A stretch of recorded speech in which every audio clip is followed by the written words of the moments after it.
What's good? What's good, coffee break fam? Good morning, everyone. Hope everyone has their coffee ready to go. It's like a very busy Monday. We have Trey Lance's pro day and whatnot happening. But I mean, who's all tired of like talking quarterback at this point? I'm so tired of just talking about who's it going to be at number 3. And at this point, we're all just guessing because honestly, the only people that know, if they know at this point, are Kyle Shanahan, John Lynch, and maybe Adam Peters. But that's it. Everything else is just pure speculation. So I wanted to change things up a little bit leading up to the draft. And I wanted to talk about what the Niners can potentially do in the second round, or maybe just with their second draft pick. It doesn't have to be the second round specifically, but it's interesting to see how this will turn out. And one thing I do want to point out, as I was kind of watching some of these other guys, some of these other positions, is not a lot of people are talking about the new Niners defensive coordinator, DeMeco Ryans. Just a little backstory. DeMeco Ryans obviously was a linebacker in the NFL, played from, I believe, 2006 to 2014-ish, around there.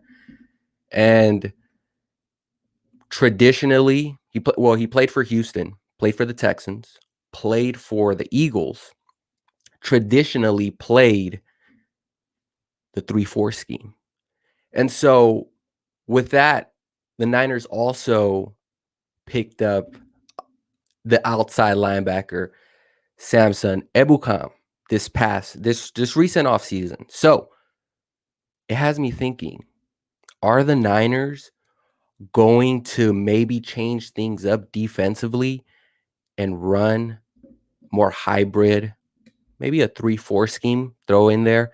Because Samson Ebukam, he played for the Rams. Rams typically ran a 3-4 scheme. It's going to be interesting. But it has me thinking, like, we don't know what kind of system he's going to bring in, what kind of twist. I doubt it's going to be the same as Saleh. He's going to want to run and implement his own. And, the signing of Samson Ebukam is kind of a prime example of that. Someone who's versatile, can play the outside linebacker role, drop back in coverage, rush the passer. And so maybe, just maybe, the Niners try to target an edge rusher just like him. Just maybe. Let's talk about it. What's up? What's up, faithful? Good morning. Let's get through some of these comments here. Draft Elijah Molden. I think he's more of a slot corner, if I recall. We'll talk about corners here in a little bit. Draft O-line or cornerback. I think the Niners, we're going to be focusing specifically on the defensive side of the ball because I think that's where they should target their second round pick. We're gonna talk about that. Yo, what up? Watching all NFL games on the Cardinal currently. Great. Wish I could watch Trey Lance's pro day. Looks like it's not going to be televised, just like Field. So very disappointing. I think I'm the second. We should get rid of all the 49er faithfuls. The fakeful. Whoa. 49er fakeful. Damn. It's possible because he probably doesn't want to look like Saleh's showdown. He'll build his own name. Yeah, I mean, that's kind of where we're at, right? We're yet to find out what DeMeco Ryans brings. I'm excited to see what he implements here. But a key, I guess, signing was the Samson Ebukam, because I doubt that Saleh would have gotten a guy like him, kind of like we were running the wide 9, right? D Ford and Nick Bosa just crashing that edge. And so maybe, just maybe, they're going to be looking a little bit different here. Maybe try to find, and with the D Ford, like, question marks with health, like, edge is definitely something that they're going to pick up here in this draft. It's just a matter of when, and we're gonna talk about that. Yeah, shadow. Okay, so let's talk about the edge rusher, because I saw a guy who reminds me a little bit of D Ford with the speed and power that he presents, and could possibly be one of those guys who drops later in the first or maybe in the second round. So maybe one guy to keep an eye on. His name is Joseph Asai from Texas, and I just love what he brings to the table. We talked about versatility. I feel like this is a guy who can definitely bring that versatility with the speed and the power, and then drop back in coverage. Saleh did try to do that in his few years here. Just did try to have Solomon Thomas, or occasionally, maybe once or twice, Nick Bosa drop back in coverage. Obviously, Solomon Thomas, no, like he is not that quick to be out there covering a running back. And then Nick Bosa, I'm sure he could do it, but he's one of those guys you just want him to rush all the time. That's where he's better at. Like you're doing the other team a favor dropping him back. And so when I look at this defense, maybe a guy who can match up well with the running backs, Joseph Asai can play your prototypical edge rusher, or he can play the outside linebacker role position just because he has that speed with him. So I really love this kid. If he falls somehow in the late first or early second, just keep an eye on him. Another guy that you might want to just listen out for is Joe Tryon from Washington. This kid can be special, man. And I'm kind of banking he's going in the first round, but weird things do happen in the draft. Who the hell knows? But really quick inside, has the power to just match up with the left tackle well. I mean, when I saw one of his games, he was just like pushing the left tackle back in the backfield. I mean, he has that Armstead type of power, much quicker than Armstead though. Needs to be a better, I believe, closer. Productivity and sacks, I think he gets there. He's able to beat the man, but one thing I'd love him to do more of is just finish closing speed, finish off the sack. But this guy can be special, man. Joe Tryon, if he drops late in the first or second for sure, I think the Niners should target this guy. You match him with Bosa on the other end, Armstead and Kinlaw in the middle. I mean, what more can you ask for right there? You have versatility, you have flexibility. Armstead can still play outside if you wanted to. He's Joe Tryon too. He's one of those guys who, with stunts, like he's just gonna kill that matchup. It just reminds me of how Armstead, like 2 years ago with Buckner. That's the kind of versatility you want, and I think Joe Tryon can bring that if he drops, because I'm sure other teams need edge rushers, but he's one that really opened my eyes there. Okay, I think that was pretty much my targets, the guys that I really did fall in love with. And someone may ask, like, okay, well, if they want to trade back up in the first, who's maybe a candidate that can do that? Because right now, the Niners have 7 draft picks. They don't need 7 players. They just need like another maybe 3 to 4 key players. But the beauty about this draft is that the Niners don't necessarily have a true like position in need. We're talking about edge rusher. We're going to be talking about corner here in a little bit. They have some guys there already.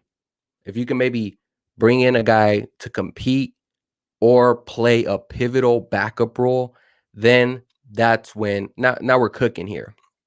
And I think that's where the 49ers are trying to go. This is, of course, assuming that they pick a quarterback in the first round, which I'm tired of talking about. But yeah, like what team can be a possible trade up? Well, remember the Jets have another first round pick, I believe, 23rd overall.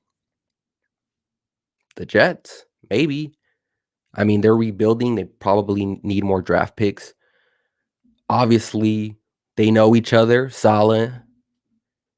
And so maybe, just maybe, the Niners say, hey, one of the guys we are really in love with is falling, kind of like a Reuben Foster situation, kind of like a Brandon Ayuk last year. They go up, they get their guy again. Niners haven't shied away from that ever. So they're going to keep that foot on the gas pedal. And so if one of their guys that they're over here scouting happens to fall past the 20 overall pick and they see Robert Saleh there sitting like, man, I need more draft picks. Well, I can give you this second and this third if I just move up there, 23rd overall. Help you get more draft picks to help you rebuild. And so that opens up a lot of possibilities, especially at corner. Because at corner, it's kind of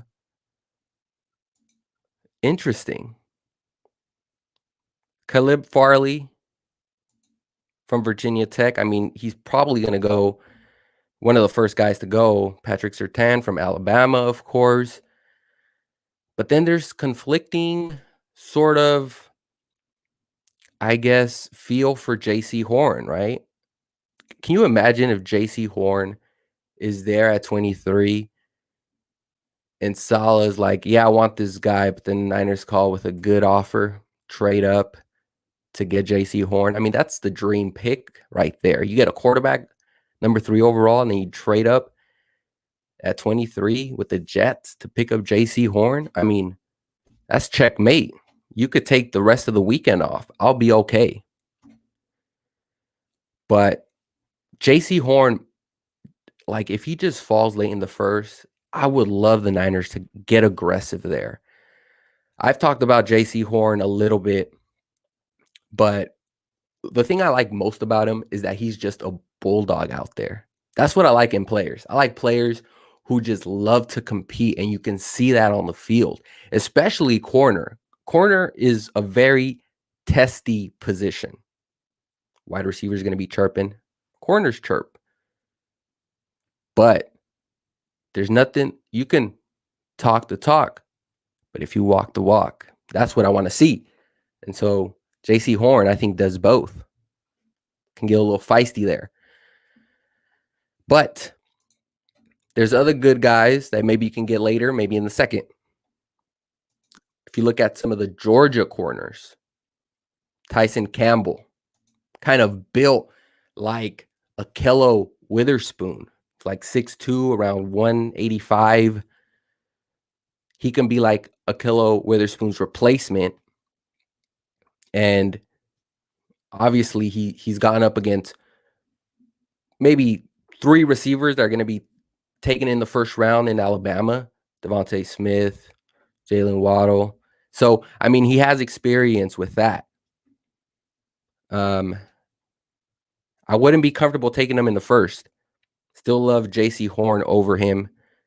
But if he happens to fall in the second round and your guy's taken, then I wouldn't be mad at this pick. And then the guy that, is his teammate, Eric Stokes, blazing speed. Let me see what he ran. He ran like a amazing 40 time. Yeah, 4.25. 4.25 40 time. That's phenomenal. At corner, can play the slot or outside. So with that speed, you can really just have him as a nickel corner or just play him outside. That's the beauty of it. Able to keep up with all these speedy receivers in NFC West. DK is one of them. And so that's what you want too. You want to look at your division and seeing, well, we had problems guarding DK D-Hop. We're going to need guys who can be physical with them. And that brings me to this other guy who's he played in the Bay Area. Paulson Adibo. Now he's much like strongly built, but he will match well with those big receivers here in the NFC West. Still has a lot to learn, and I believe he did not play this past year, had injury history, 2019, if I recall. So there's still work in progress, but we're talking about now, mid-second round. So I'm sure he'll be there available. That's another guy that has so much potential. Wouldn't be shocked to see 3-4 D linemen drafted in the later rounds. Yeah. Well, I think with the interior defensive line, we're pretty solid. Let's just run through that list really quick since I have it here in front of me. We have DJ Jones, Zach Kerr. Remember, we picked him up from the Panthers. We have Kinlaw, obviously, and I think I'm missing one. We don't know what's going to happen with Kevin Givens. I think he was in some legal trouble. We have Darian Daniels, and Eric Armstead, of course. So I think we're pretty solid there. It's not necessary need as edge because the question mark of D Ford. If D Ford was healthy, then edge wouldn't be a problem at all. But D Ford hasn't given you anything in a year and a half. So in the second round, we got to get a corner or interior offensive lineman. Yeah, I was looking at interior offensive lineman. Obviously a guard because we got a center. But that's one position you can kind of weigh into the third, fourth round to get. Because all you really need is depth at this point. Assuming that Brunskill is going to be your right guard. And also assuming that, they still love McGlinchey after the atrocious year he had last year. If they get a tackle, though, I wouldn't be mad. I wouldn't be mad if the Niners said, you know what? I can't trust McGlinchey at right tackle. Like, we have a rookie quarterback coming in. We have to protect this asset. So, tackle may not be out of the question. What about Greg Newsome, cornerback from, Northwestern, I believe? Had him here somewhere. Yeah, Northwestern. Yeah, I kind of watched maybe one game of his. He's another guy I had here. 6'1", ran a 4.38 40 time. Good tackler in the open field. May need a little upper body strength. These are kind of my notes. Very fluid with the hips. Shows lack of closing speed. Could get beat deep. So it's kind of my thing. But he's another guy that I was looking at. Has a very good upside.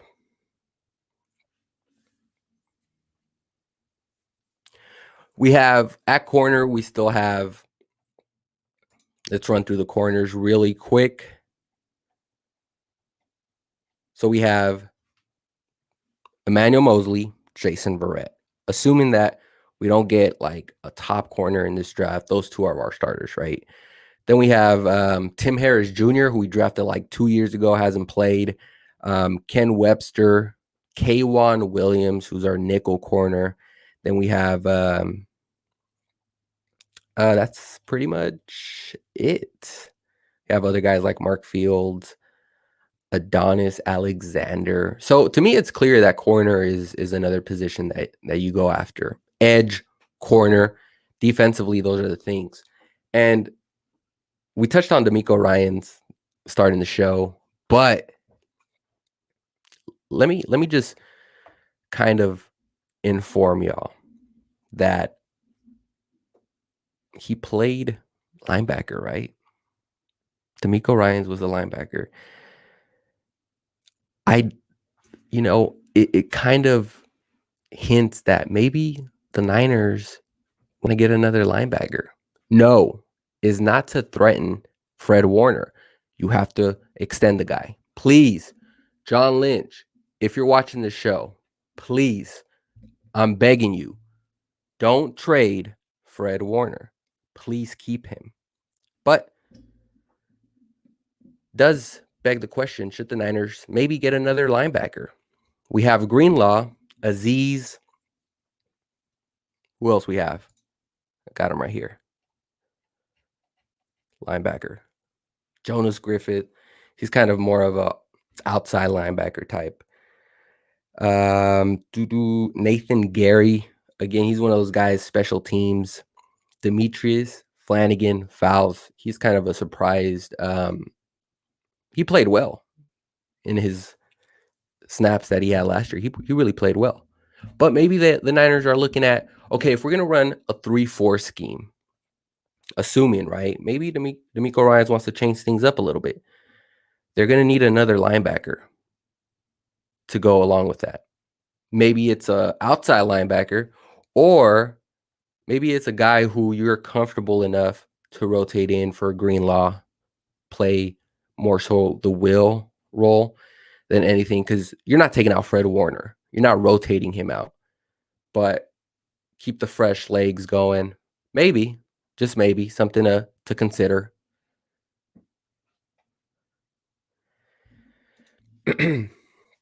Yeah, you just can't trade or let a player walk of his caliber, because you know what? You know what's going to happen? Say the Niners say, okay, Fred, we're going to just wait this out till next year, and we'll talk in free agency. Okay. If you want to do that, there's the Seahawks, who have no trouble picking up any guy who just walks out the locker room. They have no trouble just like, they've done it again, folks. Let's get him. It's like every player that the Niners just say, all right, we're going to let you walk. Seahawks are in automatically. And so just imagine if he goes to Seattle, signs with Seattle. The nerve. But you can't make the same mistake twice. DeForest Buckner, I think, was a clear mistake. But there's some beneficial that came out of it. Kinlaw, we're still waiting to see what he does. He's not DeForest Buckner yet, though. And we were all upset of how Armstead played. So you have your linebacker. Please keep him. And when I say they target a linebacker, and maybe before I make another point, D'Amico Ryans maybe has a strong say in this, where he's like, if you trade Fred Warner, I'm walking out of this job. So, D'Amico, if you do that for us, you're my guy. But maybe they just get another linebacker just to have in rotation. I love Aziz Al-Shaair. Maybe he could be your backup Mike linebacker if, God forbid, Fred Warner goes down. So you just have to have guys ready to rotate. All right. I think I got a lot off my chest there. All right, so there was just a handful of players that I wanted targeted here in the second round.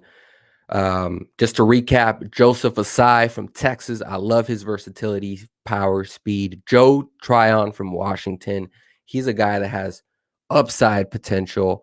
And so for corner's sake, obviously J.C. Horn is my dream pick. If the Niners can get a quarterback and a cornerback like J.C. Horn, man, they could take the rest of the draft off. I don't care. But, honorable mentions, we have Tyson Campbell from Georgia, the other Georgia corner, Eric Stokes, and then a hometown kid, Paulson Adibo from Stanford. He has sort of built, strong, huge upper body, can match up well with DK, D-Hop, something the Niners kind of don't have right now. They don't have that big physical corner. You have Verrett, much smaller guy, and Emmanuel Mosley, not as strong, but maybe they try to change things up. I guess the key takeaway here is this is all assuming what the Niners are going to do defensively now with DeMeco Ryans at defensive coordinator. We're still yet to see, right? I'm excited, but they probably want to give him a few more weapons since he is a rookie defensive coordinator, something to play with. He already has a loaded defense. I mean, could he ask for anything more? Nick Bosa at the line, Kinlaw, Armstead, and all these other folks. Then you have Fred Warner, Dre Greenlaw. I mean, nice combo, right? Then you move it at safety, defensive back. You have Ward and Tart, who honestly have been doing it since forever, it seems like, in a Niner uniform. Corner is the only position where I'm like, okay, I'm comfortable with what I have, but we can always get better. And that's kind of where we're at here.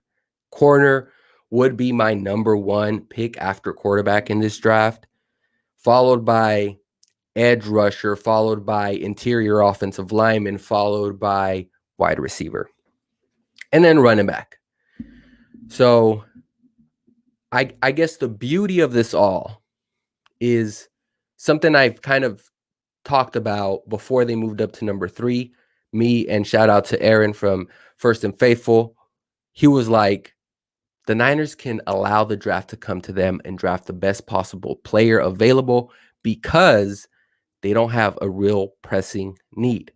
They did a phenomenal job in free agency to allow them with this ability. And I look at other teams who are in a way worse position. Seattle, LA,